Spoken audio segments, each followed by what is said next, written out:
Risk management offers business owners a means to anticipate the unexpected and devise ways to control and appropriately finance losses from those risks. As we've learned in the previous video, the first step in risk management is to identify your loss exposures. This video will help you to measure and prioritize your risk. This step in the risk management process doesn't have to be complicated. Even a simple examination of your risk will go a long way toward helping you to select the right method of risk treatment in order to control and minimize each risk and to have the most efficient means to pay for losses. Let's review the steps you've taken thus far in your risk management plan. You've identified your loss exposures by examining the most common risk categories, reviewing your past loss history, asking for input from experts, partners, and employees, and performing a simple flowchart analysis. Remember, you can always seek assistance from Louisiana Small Business Development Center consultants to develop your risk management plan. Now it's time to take the list of loss exposures and measure and prioritize each risk. A great tool to evaluate your risks is the frequency and severity table, which can be downloaded from the LSBDC website. To complete this table, you'll need to analyze the two sides of each risk you've identified, frequency and severity. Frequency characterizes how often we expect a particular loss to occur. Severity describes the size of the possible loss.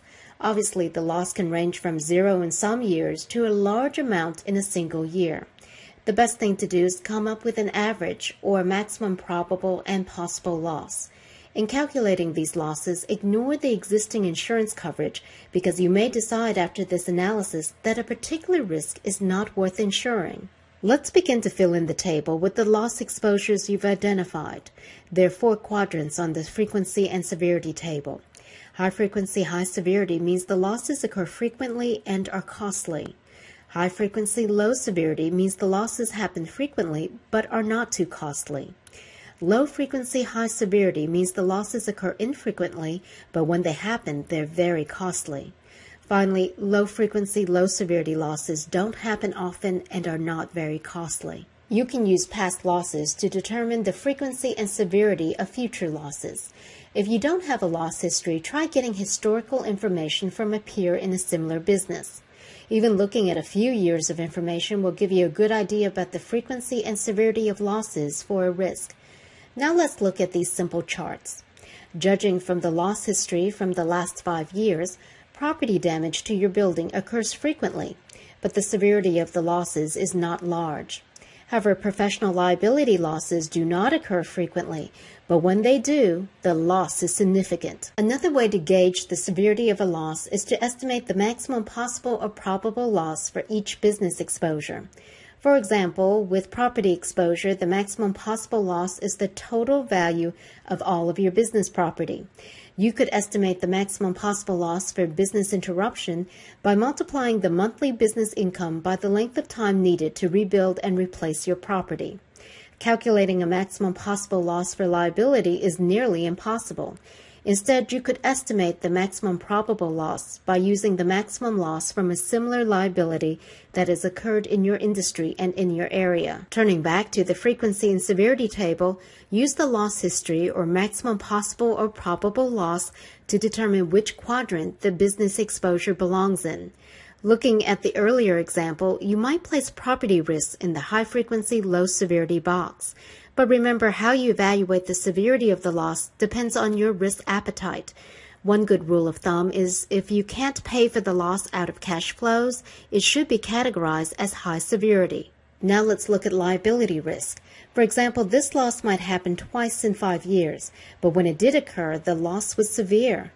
Liability risk generally belongs in the low frequency, high severity box.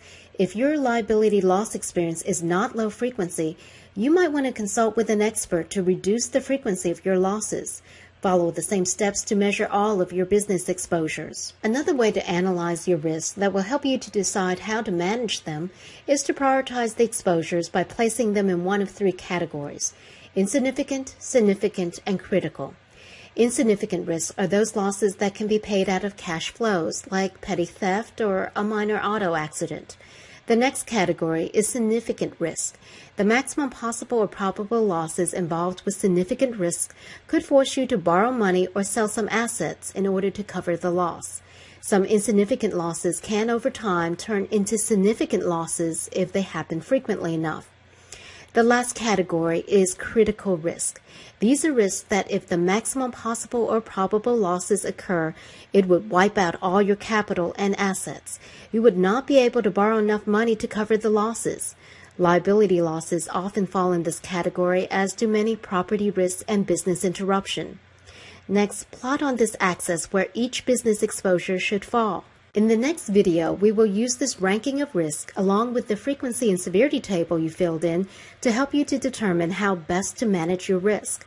Remember, LSBDC consultants can assist you every step of the way with your risk management plan.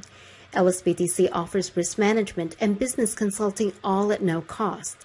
LSBDC also offers low-cost business training and no-cost business information and resources. To find your nearest center, visit www.lsbdc.org